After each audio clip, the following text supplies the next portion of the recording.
Hello and welcome. તમારા સૌનું ખૂબ ખૂબ સ્વાગત છે અમારા યુટ્યુબ ચેનલ પર.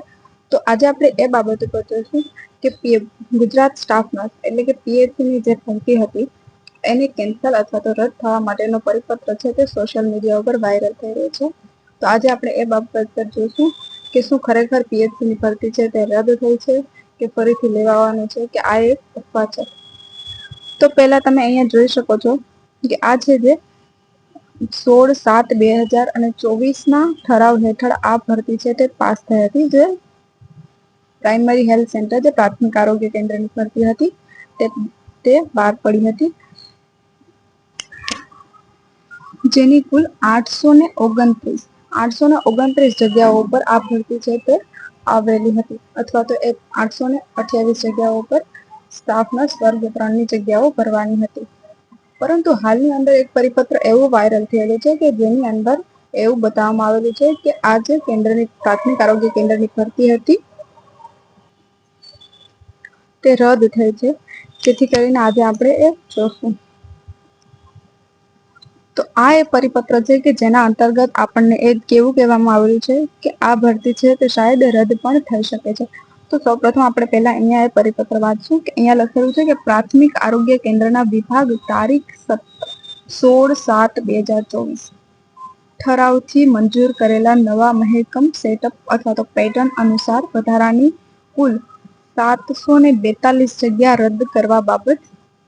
બરાબર, આ એનો વિષય છે. તો અહીંયા તમે એક સિમિલારિટી જોઈ શકો કે જે પાછળની તરફ આપણે જે ઠરાવ પાર કરેલો હતો એ પણ 16/7/2024 નો હતો, અને આ જે ઠરાવ અથવા તો આ જે પરિપત્ર છે તેની અંદર પણ 16/7/2024 ના અંતર્ગત જે ભરતી આવેલી હતી, જે ઠરાવ આવેલો હતો એને કેન્સલ કરવા માટેની વાત થયેલ છે.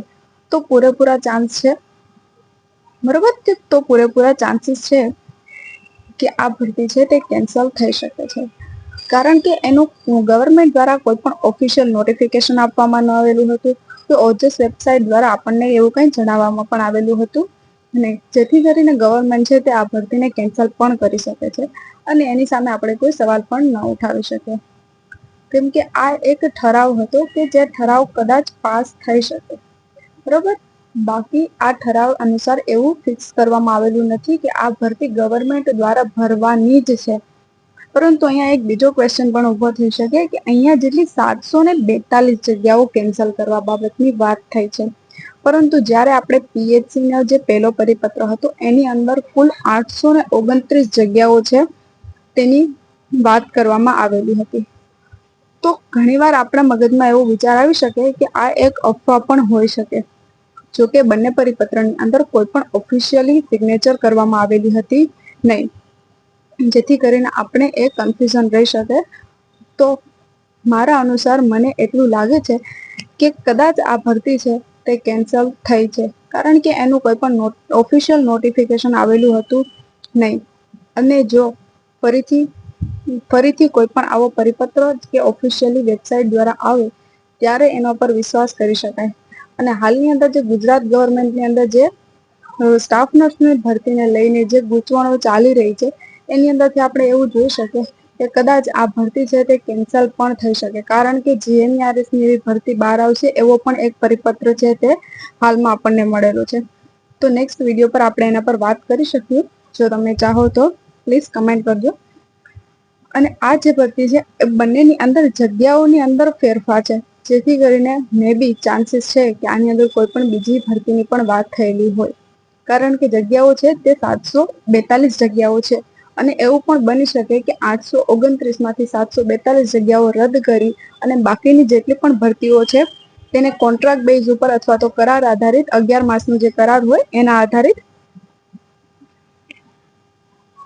તો એ બાકીની ભરતી લઈ શકે છે, બરોબર. કે જે બાકીની 829 જગ્યાઓ છે એના સિવાય એમાંથી 742 જગ્યાઓ બાદ કરી અને જેટલી પણ બાકીની જે 50-60 જેટલી જગ્યાઓ વધે છે એ જગ્યાઓને કરાર અથવા તો 11 માસનો જે કરાર છે એના થ્રુ લઈ અને એ જગ્યાઓને હાલ પૂરતું અથવા તો સમય પૂર્વક માટે ભરી પણ શકે છે. તો મે બી આ અફવા પણ હોઈ શકે, કારણ કે એની અંદર કોઈ પણ ઓફિશિયલી અથવા તો કોઈ પણ ઓફિસરની સિગ્નેચર આપણને જોવા મળતી નથી.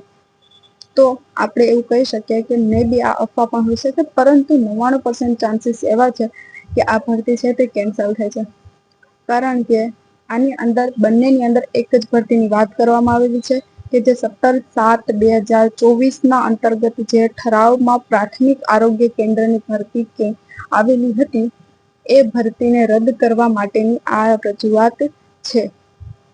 તો એની અંદર આપણે એ જોઈ શકીએ કે આ કઈ ભરતીને રદ કરવા માટેની રજૂઆત છે.